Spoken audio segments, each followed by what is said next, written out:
All right. Welcome this afternoon to our February office hour. We are going to be talking today about reports that you have access to as district administrators in the platform.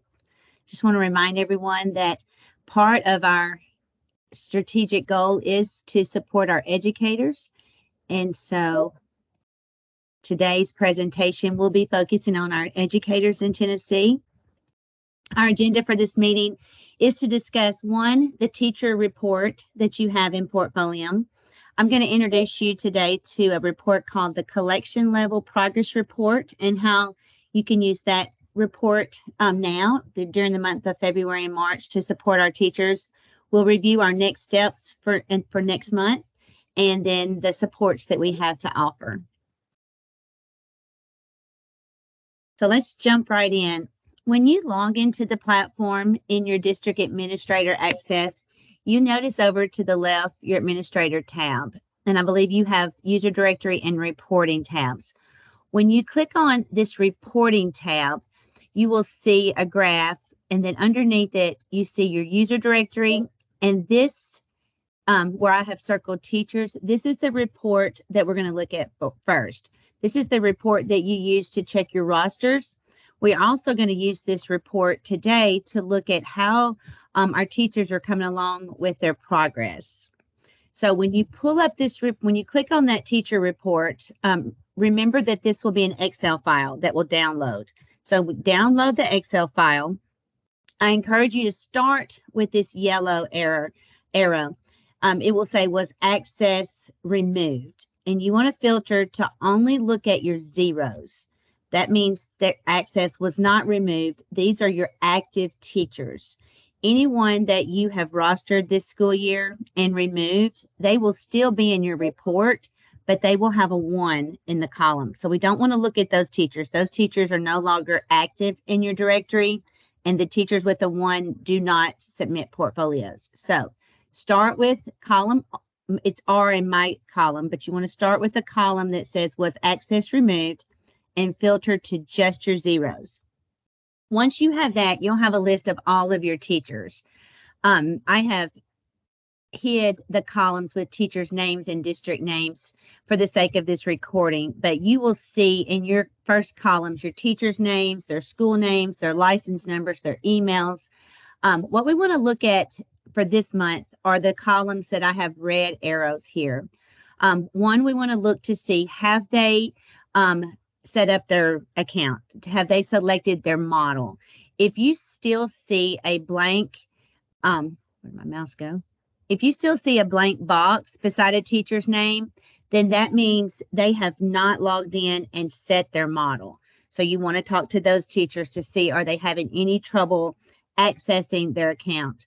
If a teacher says that they have not received an activation link, or they don't know how to set up their account, or they don't think that they've been activated, I do want to share with you that you can look at this column and see what day that their account was activated. And in this case, you see a lot of 2018. So these are teachers who had their account set years ago. So this, if it's still the same username and password, that they did not receive an activation email, they're still active. You can also see in this column here, the 1 means all of these teachers have activated.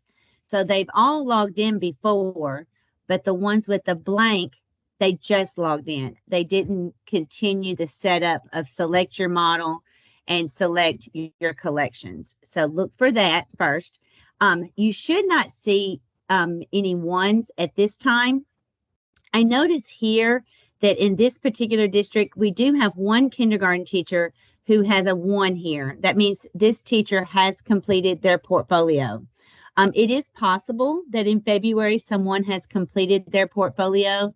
We especially find this true if it's a high school, fine arts or PE. Maybe it's a district that has block scheduling in some of those specialty areas where they have completed that point B. So it is possible to see a 1 here.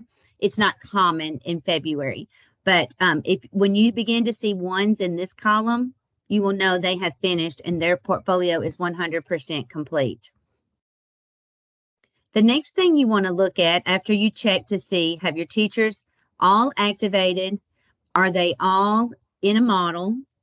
The next thing you want to do is you can actually go down to the collection level progress to see the teachers have selected their 4 collections and what type of collections they've chosen. And also you can begin to monitor as they complete collections. So to access this one, you also click on reporting. You'll go to the collection level progress tab. And when you click on that, you'll get a report that looks like this. Here you will see that, and I've highlighted this 2, 3, 4, 5. This row, these 4 rows are the same teacher. Remember, this is the collection level. So each of your teachers should have their name listed here 4 times. In kindergarten, for that kindergarten model, there are 2 ELA collections and there's 2 math collections. Depending on the model, this will look different. If you happen to have, for example, a 2nd grade departmentalized math model, then it would be the model would be 2nd grade. The domains, it will be, the model will say 2nd grade departmentalized math, and then you should see 4 math domains for 2nd grade here. Same thing if they're departmentalized ELA.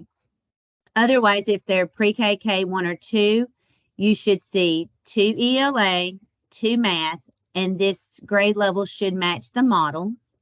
If it's fine arts, PE, if it's PE, you should see 4 perform domains. If it's fine arts, you will see a variety of perform, create, respond, those types of domains. But you can look at a glance on this report to see what domains your teachers have selected. Again, know your models and what the expectation is for those teachers.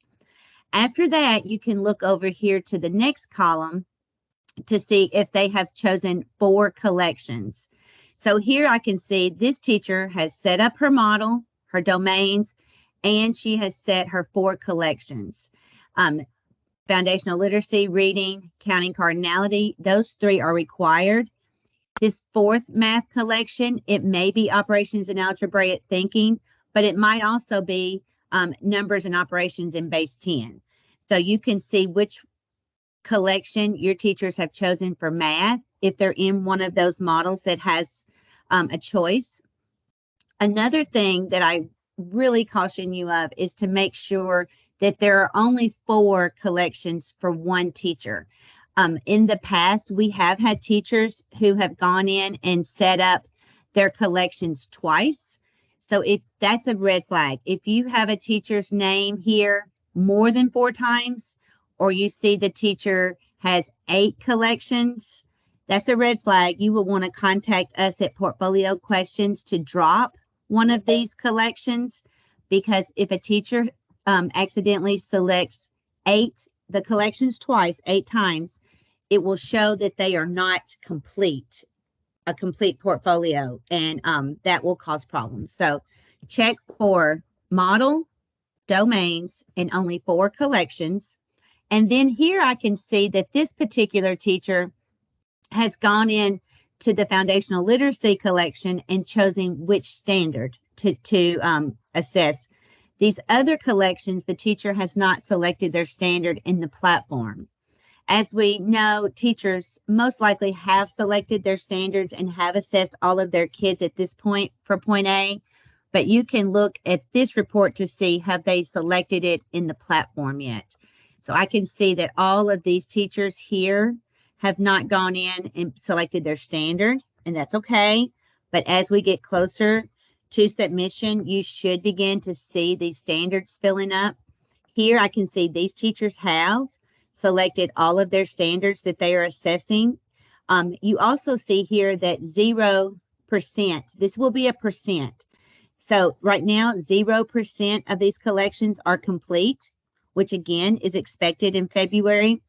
As we begin to get closer to that May 1st deadline, you should see these percentages changing. As teachers progress, the percent will increase. If they're halfway, it'll be 50%. If a teacher says, I think I'm finished, you can check. It should say 100% on their end. They can see the percentages as well on their screen. But here's a way for you to check before the deadline to say you are not at 100% yet for certain collections. So this is a really important report to pull to help monitor and support our teachers as they are getting ready to start it, and it's close to time where they are beginning to finish their point Bs and begin to start submitting work into the platform. So you can keep an eye on them for that. Your next steps is be sure that you can all log in as a district administrator in the platform. Be sure you can pull these reports, go to those reports and pull down that teacher roster report, pull down that collection progress report.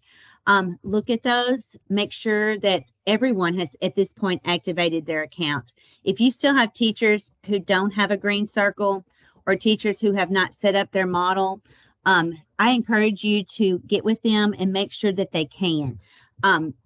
If there's a problem getting activated, if there's a problem with them getting logged in, we would like to take care of those problems now before we get too close to the submission deadline. Again, the submission deadline is May 1st at 11:59 their time. So if you're Eastern, it's 11:59 Eastern. If you're Central, it's 11:59 Central. But after that time, there will be no more submissions allowed into the platform. So we don't want to wait till April to figure out that someone can activate or log in. You also want to check these reports to make sure everyone has selected their model, their collections, that their domains are correct, and we should begin to start seeing standards, which is the scoring rubrics, being selected in the platform. After you've done that, we'll meet again in March. In March, we'll just discuss some more reports. I'll show you more about how to check their submissions. We want to begin to make sure we know what to look for to make sure everyone is complete 100% in all of those columns by May 1st at 11:59. At the end of February, I'm scheduled to have the peer reviewer application ready. So you will receive an email. Be on the lookout for those emails. I will send every portfolio lead an email to the link for your teachers if they're interested in applying and submitting an application to be a peer reviewer. That is coming out at the end of February, and we'll take those applications through March. That information will all be in an email sent to you very soon. As you have questions, as your teachers have questions, please don't hesitate to email us at portfolio.questions@tn.gov, and we get back to you as quickly as we can. In April, we will meet for another meeting. You can click, if you need access to the link, you can always click on the meetings here. In May, the portfolios would have all been submitted, and I'm going to show you in that May meeting how you can view your teacher's scores and read their score report. Peer review will occur in June. So in the beginning of July, teachers will be able to see their scores, and then they'll start reaching out to you. So I want to make sure before you go home for summer that you know how to read those teachers' scores. So we'll discuss that in May. Thank you. And I'm going to stop sharing my screen and open it up to you, Micah, for any questions that have come up in the chat. So far, we do not have any questions.